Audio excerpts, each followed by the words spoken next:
Bonjour Cathy. Bonjour. Pouvez-vous nous expliquer c'est quoi le service de dépannage que vous offrez ici au collectif alimentaire?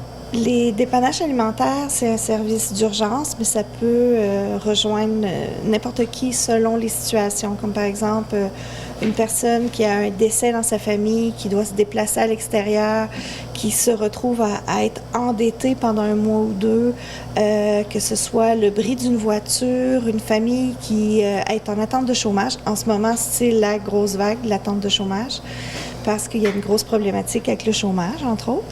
Et il y en a qui attendent depuis le mois d'octobre. Il y en a qui ont attendu de août à décembre. Alors, quand tu es sans revenu durant plusieurs mois, ton premier réflexe, ça va être de mettre tout sur la carte de crédit.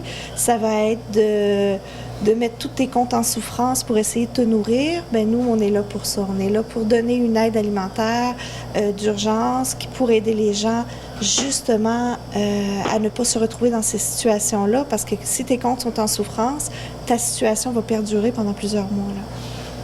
Il y a beaucoup de gens qui demandent, qui font appel à vous pour ce service-là. Il y a une grosse vague en ce moment. Dû justement aux problématiques de chômage.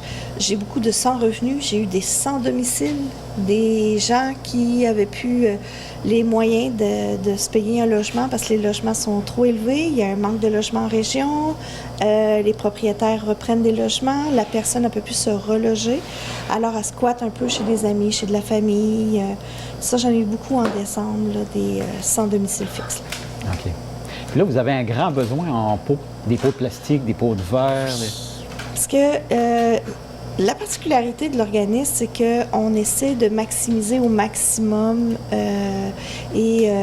tout. T'sais, on fait la récupération alimentaire, les gens viennent nous pour porter des légumes, des produits frais, les chasseurs sont venus nous remettre, en sortant de chez le boucher, des paquets de viande. Ça, c'est merveilleux.